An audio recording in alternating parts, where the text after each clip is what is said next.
Adam here for Next Level Radio. I got a chance to speak with Kidd and Kelsey Youren from the upcoming TV show on TruTV, Way Out West, a reality show about their outfitting business. Between them, the Bullocks, and the Corals. Definitely want to make sure you head over to TruTV.com for more information on the show. It premieres July 21st at 10 p.m. I'd like to thank Kidd and Kelsey for coming on again. It was a real blast to talk to them. The show looks really interesting. I can't wait to see more episodes of it. For more guest spotlights like this one and other shows on Next Level Radio, go to nextlevelradioonline.com for a recap of this interview. Make sure you check out the showcast on Sunday, July 20th. If you miss it, it'll be podcast on iTunes and the website. Like us on Facebook, facebook.com/Next Level Radio, and follow us on Twitter at NXT Level Radio, and don't forget to subscribe on iTunes as well. Again, make sure if you like this one, please check out our other interviews. We have a ton on our website. Thanks again for listening.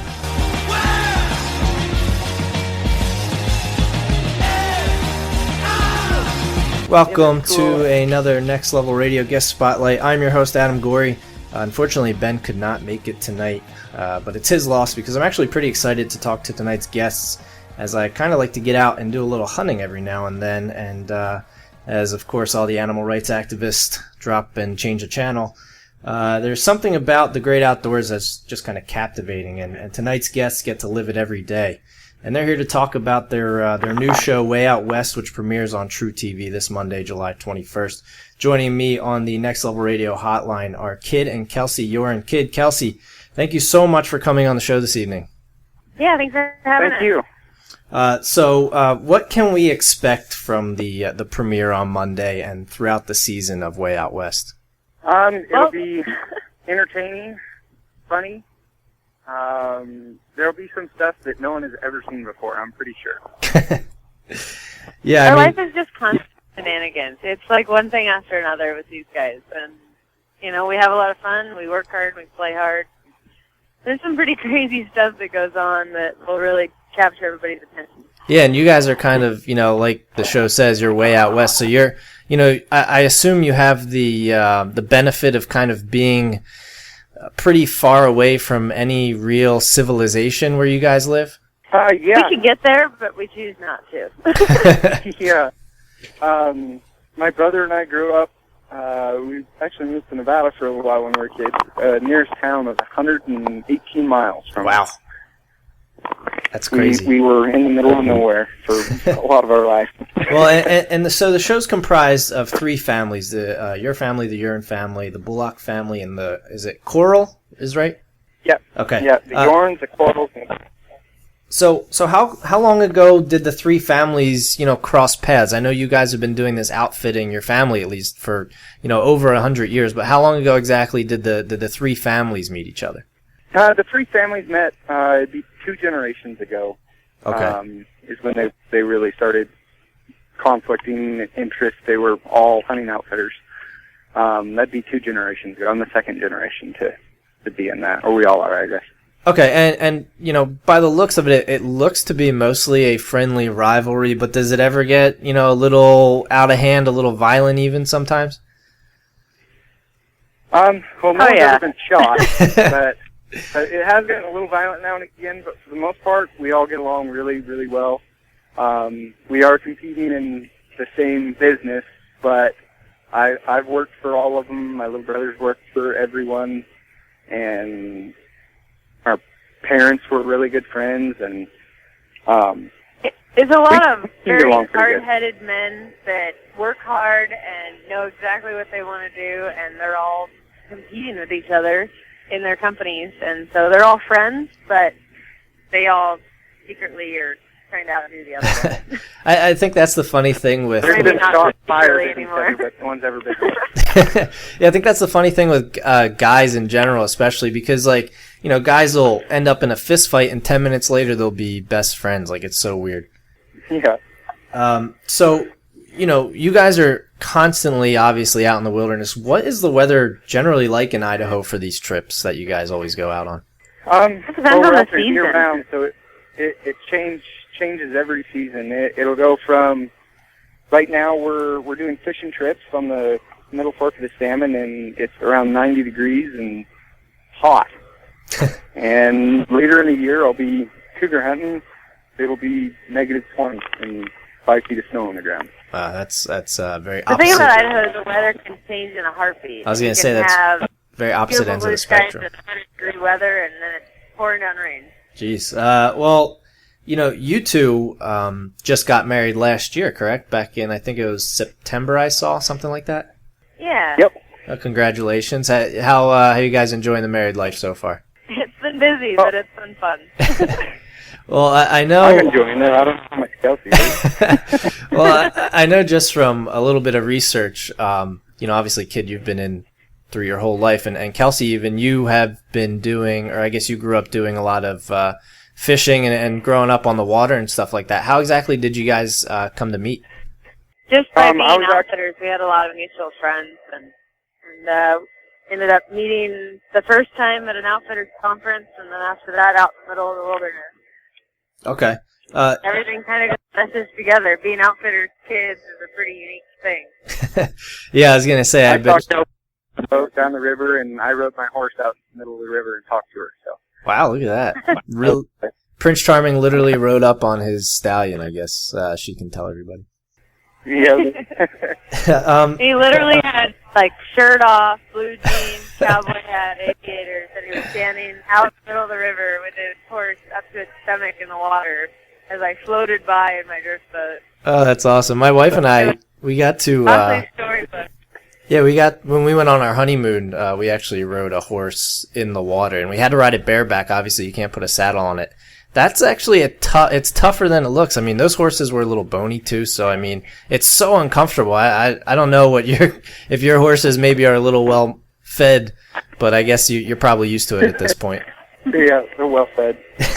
Now, Kidd, I gotta ask. I mean, say Kelsey had been from the Bullock or Coral family, would you still have approached her, or is it kind of like a Romeo and Juliet type of deal?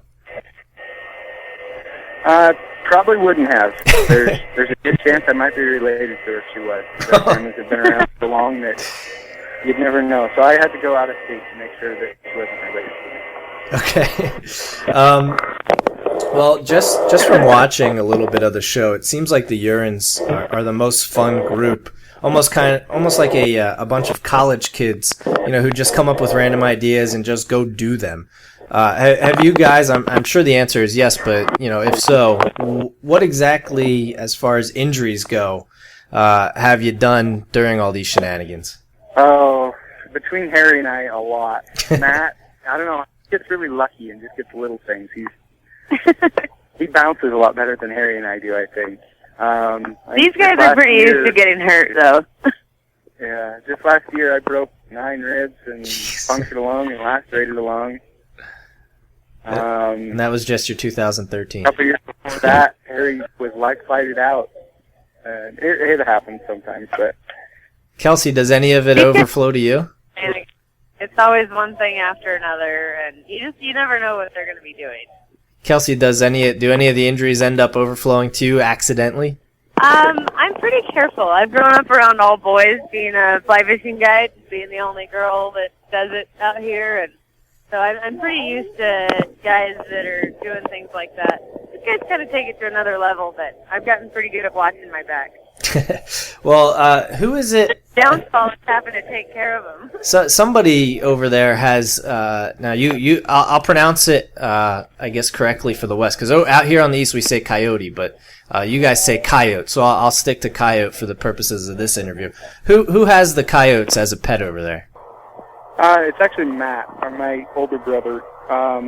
Harry, Matt, and I found them in a culvert when we were out hunting. The mom was hit on the side of the road, and we saw that she was nursing. We saw her there; she was dead already, and we hunted around and found where she had her puppies and bottle raised them, and they still hang out at the house and run around with all the other dogs. Because to me that is wild. I mean, I assume the only reason you can do that is because you found them when they were young. You wouldn't try and I guess lure in an adult coyote, correct? No, I've tried it, and they never came down. They always bite you. Okay. I would assume that would be the case. You guys are definitely crazy if you're trying to even raise coyotes, and I know you guys have a ton of animals where you guys are. I mean, do you have a number as far as, horses, dogs, and all that, or is it kind of just a ranch where you can't even keep track anymore? No, you can't. People ask me how many pets we have, and I never have an answer. We have a lot of dogs, a lot of horses, cows, other random pets that show up. Raccoons. I had 2 baby raccoons this year that they followed me around everywhere. When I'd go outside, they'd walk along behind me, and I gave them to my cousin when I left for the summer to go fishing. But now, Kelsey, I know, like I had said, you had grown up, basically in the doing water stuff. Do you now go out with the outfitting trips, or do you stay home?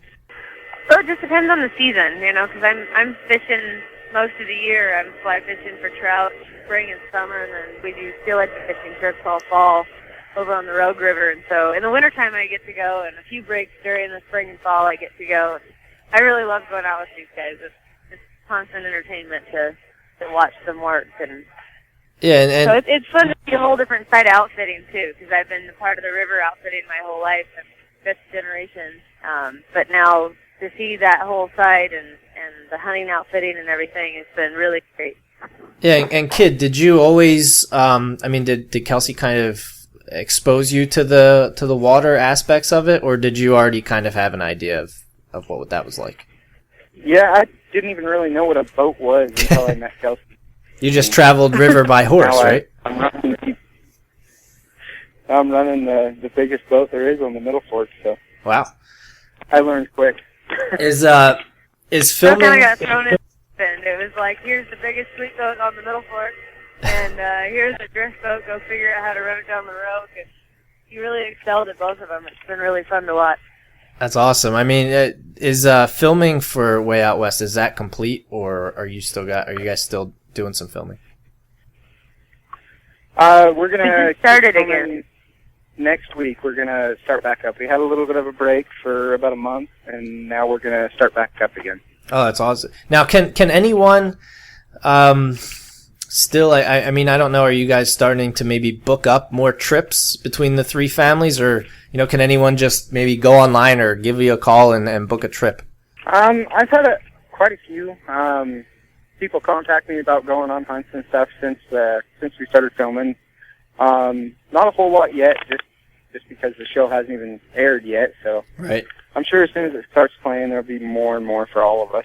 How long do the trips generally last? Because I'm kind of curious because, like I said, I do a little bit of hunting. I used to do deer and turkey when I was younger, and now I actually I have a pointer, so we take him bird hunting every now and then for quail and pheasant.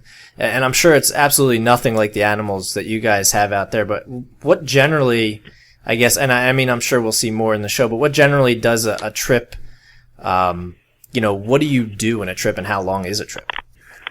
For like a cougar hunt in the wintertime, I do those 6 days. We'll sometimes be done on the first day, and then we go and hunt wolves after that, and sometimes the conditions won't be right, and we'll get a cougar till the 6th day. But bear hunts, I do 5-day bear hunts in the springtime. Every one of those that I've done so far, I've been done first day.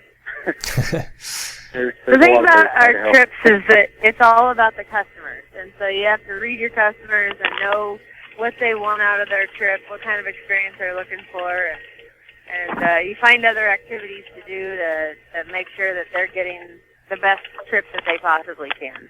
Yeah, it sounds like something that's not really a hunting trip. It's more of a trip with hunting. Okay, I was gonna say it sounds really cool. Yeah, it sounds like something I would definitely, if I was ever in Idaho at least, I mean, I'm in Pennsylvania, so it's a bit of a trip. I don't even know how far of a plane ride that is, but if I was ever out that way, that would be something that I would definitely be interested in. Although I will say this, I mean, my idea of roughing it, as they say, is is not having cable. I'm sure you guys are used to much less than that.